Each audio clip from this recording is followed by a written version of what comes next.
फाल्गुन मास के पहले शुक्रवार के दिन सुनिए माँ संतोषी की व्रत कथा। तो चलिए वीडियो शुरू करते हैं।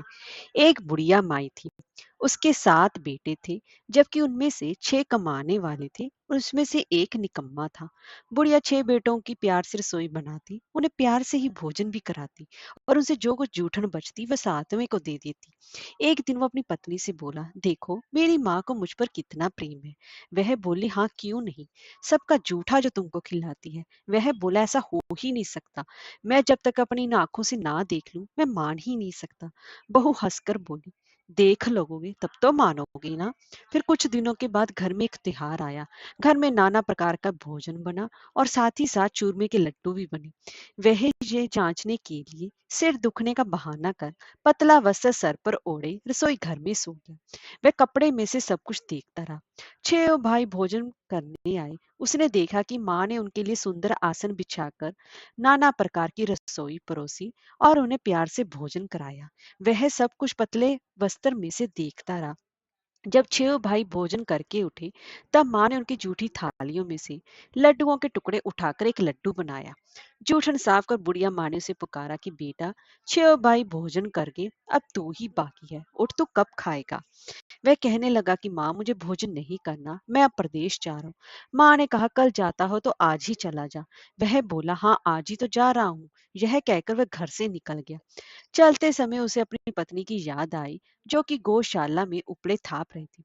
वहां जाकर बोला, हम जाओ परदेश, आवेंगे कुछ काल, तुम रहियो संतोष से धर्म अपनो पाल। वह बोली, जाओ पिया आनंद से, हमारो सोच हटाए, राम भरोसे हम रहे, ईश्वर तुम्हें सहाय। दो निशानी आपन देख धरू में धीर, सुधी मति हमारी बिसारियो, रखियो मन गंभीर। वह बोला, मेरे पास तो कुछ नहीं, ये अंगूठी है सो ले और अपनी कुछ निशानी मुझे दी। वह बोली, मेरे पास क्या है, ये गोबर भरा हाथ है। यह कहकर उसकी पीठ पर गोबर के हाथ की थाप मार दी और वह चल दिया। और चलते चलते दूर एक देश पर वहां पर जा पहुंचा। वहां पर एक साहूकार की दुकान थी। वहां जाकर कहने लगा कि भाई, मुझे नौकरी पर रख लो, मुझे नौकरी की बहुत ज्यादा जरूरत है। तब साहूकार को जरूरत थी तो वह बोला कि रह जा। लड़के ने पूछा कि तनख्वाह क्या दोगे। साहूकार ने कहा, काम देकर दाम मिलेंगे। साहूकार की उसे नौकरी मिली। वह सुबह 7 बजे से लेकर रात के 10 बजे तक नौकरी करने लगा। कुछ ही दिनों में दुकान का सारा लेन देन, हिसाब किताब, ग्राहकों को माल बेचना का सारा काम करने लगा। साहूकार के 7-8 नौकर थे। वे सब ये सब देख कर चक्कर खाने लगे। अरे ये तो हमसे भी बहुत ज्यादा होशियार बन गया, जो हम इतने समय से नहीं कर पाए, ये तो कुछ ही दिनों में इतना सब कुछ जान गया। सेठ ने भी काम देखा और 3 महीने में ही उसे आधे मुनाफे का हिस्सेदार बना लिया। और वह इसी तरह से कुछ ही वर्ष में एक नामी सेठ बन गया और मालिक सारा कारोबार उस पर छोड़कर चला गया। इधर उसकी पत्नी को सास ससुर दुख देने लगे। सारी गृहस्थी का काम करा के उसे लकड़ी लेने जंगल में भेजती। इसी बीच घर के आटे से जो भूसी निकलती, उसकी रोटी बनाकर रख दी जाती और फूटे नारियल की नरेली में पानी। इसी तरह से वो एक दिन लकड़ी लेने जा रही थी कि रास्ते में उसे बहुत सी स्त्रियां संतोषी माता का व्रत करती हुई दिखाई दी। वह वहां पर खड़ी होकर कथा सुनने लगी और पूछा कि बहनों, तुम किस देवता का व्रत करती हो और इसके करने से क्या फल मिलता है। यदि तुम इस व्रत का विधान मुझे समझाकर कहोगे तो मैं तुम्हारा बड़ा ही एहसान मानूंगी। तब उनमें से एक स्त्री बोली कि सुनो, ये संतोषी माता का व्रत है। इसके करने से निर्धनता, दरिद्रता का नाश होता है और जो कुछ मन में कामना हो वह सब संतोषी माता की कृपा से पूरी होती है। तब उसने उससे व्रत की विधि भी पूछी। वह भक्तनी स्त्री बोली कि 1.25 आने का गुड़ चना लेना, इच्छा हो तो 5.25 आने का भी ले लेना, या फिर 1.25 रुपये का भी सहूलत के अनुसार लाना। बिना परेशानी और श्रद्धा वह प्रेम से जितना भी बन पड़े उतना ही स्वाया लेना। प्रत्येक शुक्रवार को निराहार रहकर कथा सुनना। इसके बीच क्रम टूटना नहीं चाहिए। लगातार नियम का पालन करना। सुनने वाला कोई ना मिले तो घी का दीपक जलाकर उसके आगे जा जल के पात्र को सामने रखकर कथा कहना। जब कार्य सिद्ध न हो तो नियम का पालन करना और कार्य सिद्ध हो जाने पर व्रत का उद्यापन करना। 3 मास में फाता माता फल पूरा करती है। यदि किसी के भी ग्रह खोटे हों तो भी माता वर्ष भर में कार्य सिद्ध करती है। फल सिद्ध होने पर उद्यापन करना चाहिए, बीच में नहीं। उद्यापन में 2.5 सेर आटे का खाजा तथा इसी परिमाण से खीर तथा चने का साग करना। 8 लड़कों को भोजन कराना। जहां तक मिले देवर, जेठ, भाई बंधु के हों, ना मिले तो रिश्तेदारों और पास पड़ोसियों को बुलाना, उन्हें भोजन कराकर यथाशक्ति दक्षिणा दे, माता का नियम पूरा करना, उस दिन घर में खटाई न खाना। यह सुनकर बुढ़िया के लड़के की बहू अपने घर की ओर चल दी। रास्ते में लकड़ी के बोझ को बेच दिया और उन पैसों से गुड़ चना ले माता के व्रत की तैयारी कर आगे चली। और सामने मंदिर देखकर पूछने लगी, ये मंदिर किसका है? सब कहने लगे, संतोषी माता का मंदिर है। यह सुनकर माता के मंदिर में जाकर चरणों में विनती करने लगी और कहने लगी कि माँ, मैं निप्ट अज्ञानी हूँ, व्रत के कुछ भी नियम नहीं जानती, मैं दुखी हूँ, सो हे जगत जननी माता, मेरा दुख दूर कर, मैं तेरी शरण में हूँ। माता को दया आई। एक शुक्रवार बीता कि दूसरे को उसके पति का पत्तर आया और तीसरे शुक्रवार को उसका भेजा हुआ पैसा आ पहुंचा। यह देखकर जेठ जिठानी मुंह सिकोड़ने लगे, लड़के ताने देने लगे, काकी के पास पत्तर आने लगे और रुपया आने लगा। अब तो काकी की खातिर बढ़ेगी, बेचारी सरलता से कहती, भैया कागज आवे रुपया, अबे हम सभी के लिए अच्छा है। ऐसा कहकर आंखों में आंसू भरकर संतोषी माता के मंदिर में आकर मातेश्वरी के चरणों में गिरकर रोने लगी। माँ, मैंने तुमसे पैसा कब मांगा है? मुझे पैसे से क्या काम है? मुझे तो अपने सुहाग से काम है। मैं तो अपने स्वामी के दर्शन मांगती हूँ। तब माता ने प्रसन्न होकर कहा कि जा बेटी, तेरा स्वामी आएगा। यह सुनकर खुशी से बावली होकर घर में जाकर काम करने लगी। अब संतोषी माँ विचार करने लगी, इस भोली पुत्री को मैंने कह तो दिया कि तेरा पति आएगा, लेकिन कैसे? वह तो इसे सपने में भी याद नहीं करता। उसे याद दिलाने के लिए मुझे ही जाना पड़ेगा। इस तरह माता जी उस बुढ़िया के बेटे के पास जाकर उसके सपने में प्रकट हो कहने लगी, साहूकार के बेटे सो रहा है या जाग रहा है? वह कहने लगा कि माता, सोता भी नहीं और जागता भी नहीं। कहो क्या क्या है? माँ कहने लगी, तेरे घर बार कुछ है कि नहीं? वह बोला, मेरे पास सब कुछ है, माँ बाप है, बहू है, क्या कमी है? माँ बोली, भोले पुत्र, तेरी बहू घोर कष्ट उठा रही है, तेरे माँ बाप उसे परेशानी दे रहे हैं, वह तेरे लिए तरस लिया, तो उसकी सुध ले। वह बोला, हाँ माता जी, ये तो मालूम है, परंतु जाऊं तो कैसे? परदेश की बात है, लेन देन का कोई हिसाब नहीं, कोई जाने का रास्ता नहीं आता, कैसे चला जाऊं? माँ कहने लगी, मेरी बात मान, सवेरे नहा धोकर संतोषी माता का नाम ले, घी का दीपक जलाकर दंडवत कर दुकान पर जा बैठ।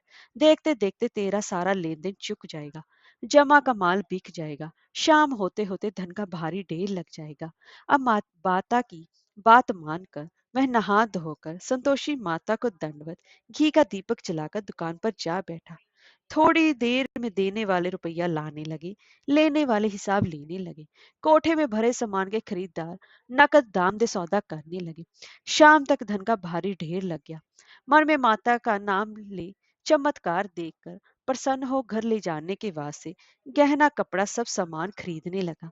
यहाँ काम से निपट कर तुरंत घर के लिए रवाना हुआ।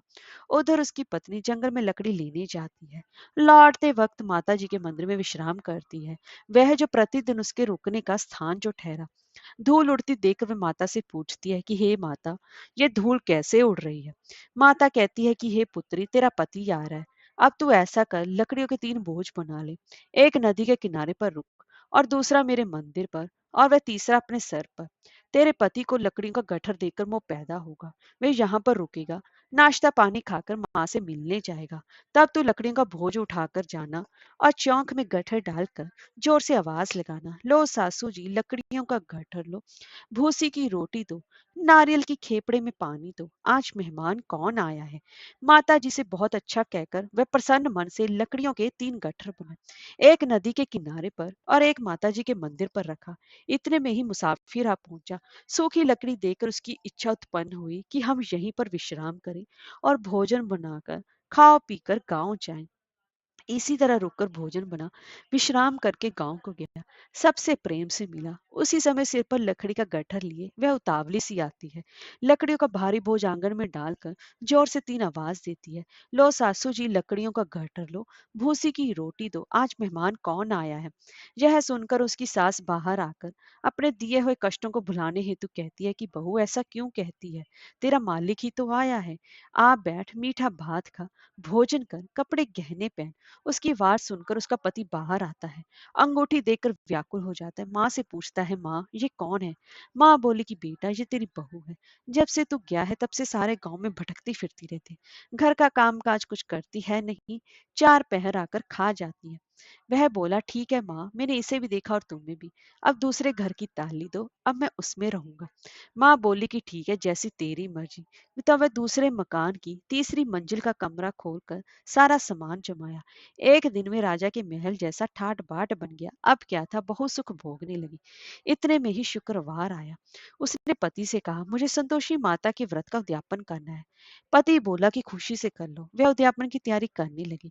जिठानी के लड़कों को भोजन के लिए कहने गई। उन्होंने मंजूर किया, परंतु पीछे से जिठानी ने अपने बच्चों को सिखाया कि देखो, भोजन के समय खटाई मांगना, जिससे कि उसका अध्यापन पूरा ना हो।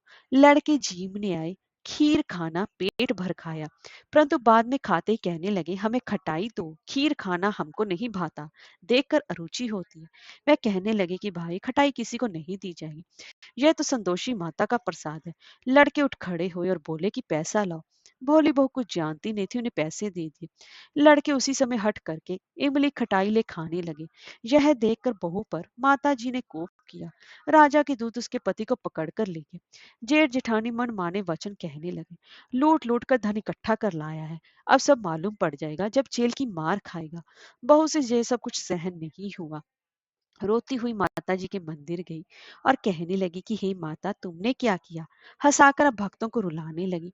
माता बोली कि बेटी, तूने उद्यापन करके मेरा व्रत भंग किया है। वह कहने लगी, माता, मैंने कुछ अपराध किया है क्या? मैंने तो भूल से लड़कों को पैसे दे दिए थे, मुझे आप क्षमा करें, मैं फिर तुम्हारा उद्यापन करूंगी। माँ बोली कि अब भूल मत करना। वह कहती है कि अब भूल नहीं होगी, अब बताओ वो कैसे आएंगे? माँ बोली, जा पुत्री, तेरा पति तुझे रास्ते में आता हुआ मिलेगा। वह निकली और रास्ते में उसको अपना पति आता हुआ मिला। वह पूछी, आप कहाँ चले गए थे? वह कहने लगा, इतना धन जो कमाया है उसका टैक्स राजा ने मांगा था, वह भरने गया था। वह प्रसन्न हो बोली, भला हुआ, अब घर को चलो। कुछ दिनों के बाद फिर शुक्रवार आया। वह बोली, मुझे फिर माता का उद्यापन करना है। पति ने कहा, खुशी से करो। बहू फिर जेठ के लड़कों को भोजन को कहने लगी। जेठानी ने एक दो बातें सुनाई, सब लड़कों को सिखाने लगी। तुम सब लोग पहले ही खटाई मांगना। लड़के भोजन से पहले कहने लगे, हमें खीर नहीं खानी, हमारा जी बिगड़ता है, कुछ खटाई खाने को दो। वह बोली, खटाई किसी को नहीं मिलेगी, आना है तो वाओ। मैं ब्राह्मण के लड़के लाकर भोजन कराने लगी। यथाशक्ति दक्षिणा की जगह एक एक फल उन्हें दिया। संतोषी माता इससे बहुत ही ज्यादा प्रसन्न हुई। माता की कृपा होते ही 9वें मास में उसके चंद्रमा के समान सुंदर पुत्र प्राप्त हुआ। पुत्र को पाकर वह प्रतिदिन माता जी के मंदिर को जाने लगी। माँ ने सोचा, ये तो रोज ही आती है, आज क्यों ना इसके घर चलूं। यह विचार कर माता ने भयानक रूप बनाया। गुड़ चने से सना मुख, ऊपर सोन के समान होठ, उस पर मक्खियां भिनभिना रही थी। देहली पर पैर रखती उसकी सास चिल्लाई, देखो रे, को चुड़ैल डाकिन चली आ रही है, लड़को इसे भगाओ नहीं तो किसी को खा जाएगी। लड़के भगाने लगे, चिल्लाकर खिड़की बंद करने लगे। बहू रोशनदान में से देख रही थी। प्रसन्नता से पगली बन चिल्लाने लगी, आज मेरी माता जी मेरे घर पर आई है। वह बच्चे को दूध पीने से हटाती है। इतने में ही सास का क्रोध फट पड़ा। वह बोली, क्या उतावली हुई है, बच्चे को ही पटक दिया। इतने में ही माँ के प्रताप से सब जगह लड़के ही लड़के नजर आने लगे। वह बोली, माँ, मैं जिसका व्रत करती हूँ ये संतोषी माता है। सबने माता जी के चरण पकड़ लिए और विनती कर कहने लगे कि हे माता, हम मूर्ख अज्ञानी हैं, तुम्हारे व्रत की विधि हम नहीं जानते, व्रत भंग कर हमने बड़ा ही अपराध किया है। हे जग माता, आप हमारा अपराध क्षमा करें। इस प्रकार माता प्रसन्न हुई। हे संतोषी माता, बहू को प्रसन्न हो, जैसा फल दिया वैसा ही सबको देना। कहानी कहने वाले और सुनने वालों की सभी की मनोकामनाओं को पूर्ण करना। जय हो संतोषी माता।